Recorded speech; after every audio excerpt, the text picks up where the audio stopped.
Muy buenos días, chicos. Bienvenidos a otra semana de trabajo. El Colegio Morelos, la sección secundaria y yo, su profesora Ángelo Campo López, agradecen estar nuevamente el día de hoy aquí. Muy bien, chicos. Como hemos visto, nosotros hemos estado trabajando la cultura novohispana. La semana anterior nos centramos en esta cultura referentemente al estado de Morelos, donde vimos la historia de nuestro municipio, de nuestra entidad que es Cuauhnáhuac, hoy en día Cuernavaca, y posteriormente hablamos sobre el legado cultural y las transformaciones que se dieron a partir del siglo XVI, XVII, XVIII hasta la fecha, ¿no? Entendiendo así un legado cultural que se dio en la época del virreinato y como en día pues tenemos todas estas costumbres, tradiciones, lengua, comida, comercio que nos fueron legando de toda esta época. Ahora bien, nos vamos a concentrar nuevamente, vamos a regresar a lo que va a ser el virreinato propiamente dicho, basado en la cultura novohispana y de estos siglos. Hemos trabajado lo que es el siglo XVI, llamado consolidación, formación y consolidación, que es cuando se hace el choque cultural de España con el de las culturas precolombinas. Y comenzamos a ver también lo que era el siglo XVII con las instituciones, que fueron las instituciones que nosotros vimos como la Real Hacienda, el Cabildo, el virreinato, etcétera, ¿no? Entonces, en estos 200 años de poder español, vimos en realidad la fusión que existe, ¿no? La fusión entendida como la transformación hacia lo que va a ser la cultura que hoy en día conocemos como México. Ahora, ya los últimos 100 años, que sería el siglo XVIII, llamada las reformas borbónicas, es de gran importancia entenderlas porque va a ser el preámbulo de la transformación no solo política, administrativa, sino también social, que van a querer un cambio y va a dar preámbulo a lo que va a ser el inicio de lo que se llama el criollismo, que posteriormente va a ser la configuración para la independencia de México. Pero para entender eso también necesitamos entender el trasfondo que sucede detrás del virreinato, ¿ok? Detrás de esta cultura novohispana. Es decir, volver a entender, a visualizar y analizar lo que va a ser el contexto de la península ibérica, es decir, de España. Si ustedes se acuerdan, antes de esta contingencia y comenzar a ver la historia precolombina, la historia de la conquista, de la colonia, nosotros vimos lo que era la historia de España, ¿no? Cómo es que antes llamada hispana, llamada así tierra lejana, fue conquistada por los árabes, ¿no? En lo que ellos van a llamar, pues, la expansión del Islam, la expansión de la religión. Vuelvo a dar estos temas para ver si lo recordamos, vamos a tratar de hacerlo, ¿no? Donde en Arabia, en la península arábica, que lo tapa lo que tengo en este cuadrito, pero la península arábica hoy en día, pues ustedes saben, es Arabia, ahí nace lo que va a ser el Islam, que va a ser la religión de los árabes, y tiene como finalidad ser la religión única y por eso se va a tener que expandir, ¿no? Y se va a expandir por África, por la parte de arriba de África, hasta llegar a lo que va a ser la península de Hispana, hoy España, y ahí se van a instalar 800 años.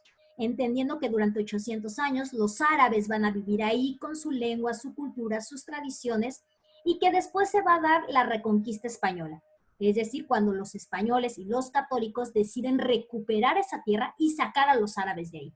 ¿Ok? Con esa idea, si ustedes se acuerdan, se casaron dos reyes famosos, que fue Isabel de Castilla y Fernando de Aragón.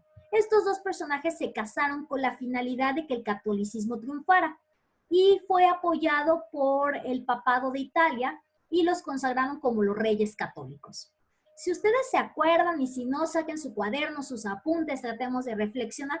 Los reyes católicos son los que le van a dar permiso a Cristóbal Colón de viajar de España hasta, bueno, ellos creían que iba a dar la vuelta, ¿no? Porque creyeron que en tan solo unas semanas él iba a llegar a lo que era la India, pero en realidad no contaban con que existía pues esta nueva tierra que es el continente americano.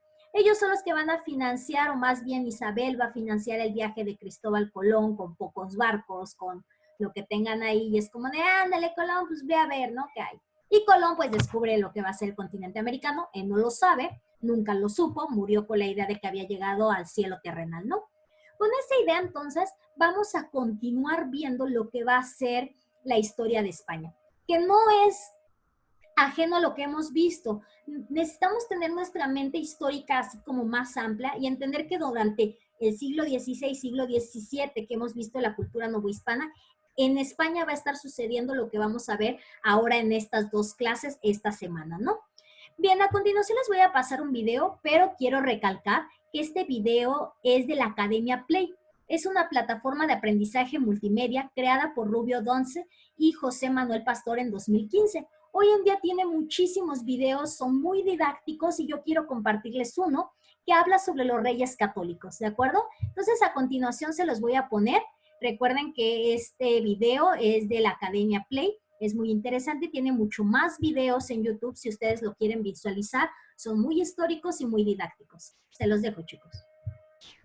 Al morir la reina Isabel de Castilla, esposa de Fernando de Aragón, los conocidos como Reyes Católicos, el 24 de noviembre de 1504 se planteó el problema de la sucesión en Castilla. Se proclamó a Juana, hija de ambos, reina de Castilla, para tomar las riendas de la gobernación del reino, acogiéndose a la última voluntad de la reina Isabel. Aún así, Isabel tuvo muchas dudas, pues Juana ya había mostrado síntomas de locura. El sueño de los reyes católicos de unir sus reinos parecía derrumbarse. Seguía habiendo una reina en Castilla y otro rey en Aragón. Fernando, el católico, guardó ausencia a la difunta el tiempo justo, porque tardó menos de un año en volver a casarse. Y no con cualquiera, fue con una jovencita francesa atractiva, robusta y muy alegre. Se la bautizó como Germaine de Foix, pero como pronunciado en francés era complicado, en España la conocimos como Germana. El 22 de marzo de 1506, Fernando, de 53 años, oficializó su segundo matrimonio con Germana, de 18 añitos. El interés de Fernando por matrimoniar con la francesita comenzó siendo meramente político, pero luego no le amargó una muchachita tan lozana y jovial. ¿Por qué con Germana, al margen de que fuera joven y hermosa? Porque, entre otras cosas, era sobrina de Luis XII de Francia, y este matrimonio traía para el rey de Aragón apoyos del país vecino que hasta entonces ostentaban su hija Juana y su yerno Felipe el Hermoso. El matrimonio entre Fernando el Católico y Germana de Foix levantó las iras de los nobles de Castilla, ya que lo vieron como una maniobra de Fernando el Católico para impedir que Felipe el Hermoso, casado con doña Juana, heredasen la corona de Aragón. Además, un hijo entre Fernando y Germana pondría en peligro la unidad de las coronas de Castilla y Aragón. El meollo de la cuestión era que Fernando y su yerno Felipe no se podían ni ver, y Juana cada día se mostraba más inestable por las infidelidades de su marido y por la absoluta soledad en la que vivía. Como respuesta, la hija de los reyes católicos mostró un carácter obsesivo en lo referente a su marido y tuvo varios episodios de ira. Pero el marido de Juana, el archiduque Felipe, no estaba dispuesto a renunciar al poder. Anhelaba la corona de Castilla y en la Concordia de Salamanca en 1505 se acordó un gobierno conjunto. Don Felipe y doña Juana fueron jurados por reyes y don Fernando por gobernador y administrador de los reinos. También se acordó que el legítimo sucesor de los reinos de Castilla, para después de los días de doña Juana, fuera su hijo primogénito, el pequeño príncipe don Carlos. Doña Juana se hallaba en Flandes con su hermoso marido. Mientras los nuevos reyes organizaban su venida a tierras castellanas, gobernaba y administraba ambos reinos don Fernando el Católico, en virtud del testamento de la difunta Isabel.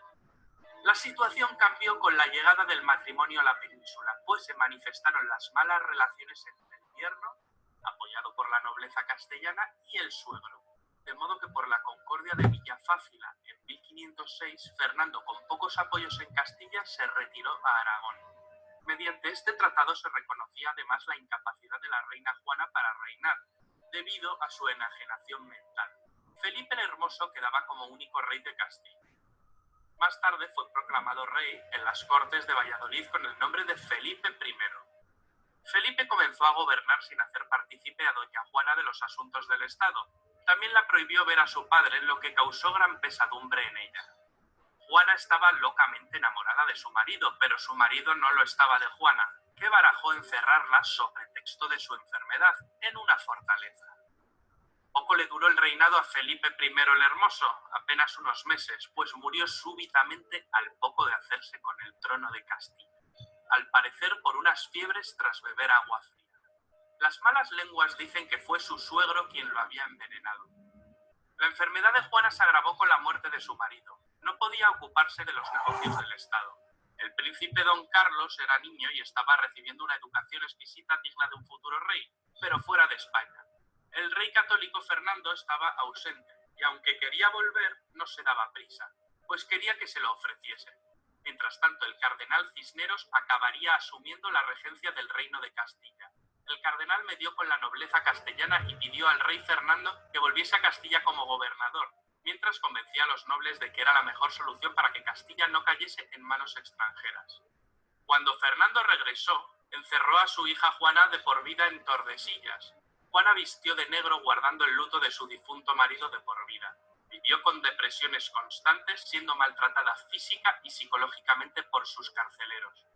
El rey Fernando gobernó como regente en Castilla, aunque no obstante se centró en otras cuestiones y dejó los asuntos importantes del gobierno de Castilla en manos del cardenal Cisneros, que había resultado ser una persona de confianza.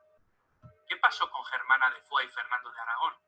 El 3 de mayo de 1509 nace en Valladolid el único hijo de la pareja, Juan de Aragón y Foix, lo que suponía la separación de los reinos de Castilla y Aragón, pero aquel crío murió a las pocas horas. Los planes del rey Fernando se desbarataron. El hombre continuó intentándolo, pero no consiguió un hijo. En 1516 muere Fernando el Católico, tras 2 años con problemas de salud por tomar, según se dice, ciertos remedios afrodisíacos con el fin de aumentar su capacidad sexual. Quería un hijo a toda costa. Antes de morir consignó todas sus posesiones a favor de su hija y en el puesto de ella debía asumir el gobierno y la regencia de los reinos de Castilla y Aragón su nieto Carlos, el futuro emperador, el que acabaría siendo la persona más poderosa del planeta. Se encontró con una herencia grandiosa, los reinos de sus 4 abuelos, que lo convirtieron en uno de los más importantes monarcas que han existido. A su llegada a España en 1517, Carlos, con 17 años, conoció a una Germana de Foix de 29. Germana, más entradita en carnes, conservaba todavía sus encantos. Surgió el amor y tuvieron una relación de la que nació una niña. Es decir, Germana encamó con el nieto de su difunto esposo. Esta hija, fruto de una relación extramatrimonial, fue una hija bastarda y nunca fue reconocida por su padre. La afinidad entre Carlos y Germana se mantendría toda la vida. Años más tarde, Carlos I de España y V de Alemania acabaría casándose con la guapísima Isabel de Portugal, que además era su prima hermana. El matrimonio tuvo 5 hijos, siendo el mayor el futuro Felipe II de España, el único varón en sobrevivir a la niña.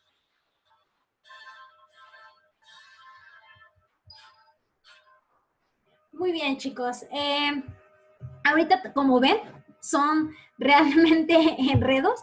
Realmente la historia se queda corta, o no, más bien temas como, o comedias, como La Rosa de Guadalupe, se queda corto con lo que es la historia, ¿no? La historia tiene mucho más intriga, mucho más revolturas, mucho más chismes que cualquier otra cosa, ¿no? Y la historia de España es importante. ¿Por qué nos concentramos en España y todos estos chismes de que anduvo, que dejó, que con la prima, que con la hermana, que con la traición? Porque imagínense todas estas cosas sucediendo en España y teniendo que gobernar un nuevo mundo, teniendo que gobernar todo el virreinato de la Nueva España, cuando aquí lo que ustedes están viendo es toda una problemática de sucesión de poder, de quién va a estar, quién está a cargo, y sobre todo veamos, esta es la península ibérica, ¿ok? Esto es Portugal, pero esto que está aquí es España. Ahora España, como hoy en día la conocemos, estaba fragmentada. 1, en la corona de Castilla de Isabel, y 2, la corona de Aragón, que como les dije, se casaron para poder sacar a los árabes. Pero una vez que sacaron a los árabes de aquí, estos dos reyes no tenían absolutamente nada en común en el sentido de llevar a España a un solo lugar. Es como de nos casamos, pero Aragón sigue siendo Aragón y Castilla sigue siendo Castilla. Y con estas dos ideas, imagínense, dos pensamientos totalmente diferenciados queriendo gobernar todo el territorio de la Nueva España. ¿Cómo se iban a poner de acuerdo? No lo sé. Entonces ahí vemos que desde un principio, cómo se forma la Nueva España está algo revuelta, ¿no? Toda esta idea. Entonces, México, o lo que hoy en día conocemos como México, van a ser de una turbulencia, de una fragmentación de poder. Y luego vamos a ver que se casó, que dejó, que bla, bla, bla, etcétera, que es lo que vamos a ver en la clase en línea. Y les digo, es como si entráramos a la clase de la Rosa de Guadalupe del siglo XVI, ¿no? Donde vamos a ver todas estas intrigas, todos estos chismes, que en el sentido que si lo vemos más grande, lo analizamos históricamente, entonces comenzamos a comprender el por qué la Nueva España comenzó fragmentada, comenzó con ideas, por qué su administración no fue tan buena y por qué años después la colonia de la Nueva España pues no es mejor que las 13 colonias de Inglaterra. Y cuando llega la independencia, ¿por qué México no es tan bueno y Estados Unidos sí? No realmente decimos, ay, ¿a poco todo esto sale de este chisme? Claro que sí, todas estas cosas insignificantes que decimos insignificantes se vuelven más grandes, se vuelven trascendentales. Esto es la historia. La historia comienza en una semilla que va a crecer, va a ser su planta, de la planta hace su fruto, etcétera, ¿no? Y nosotros, nuestra semilla es España. El fruto es México. Necesitamos saber si nuestra semilla era buena o nuestra semilla era producciones que no voy a decir y pues que no sale bien el programa, ¿no? Bueno, disculpen si utilicé, ¿cómo se llama? Legados de autor, por decir la Rosa de Guadalupe, pero bueno, ¿no? Muchísimas gracias, chicos. El Colegio Morelos, la sección secundaria, yo soy profesor Ángelo Campo, les agradecemos esto. Reflexionen, piensen y nos vemos en la clase en línea en unos momentos, ¿sí? Un fuerte abrazo. ¡Mua!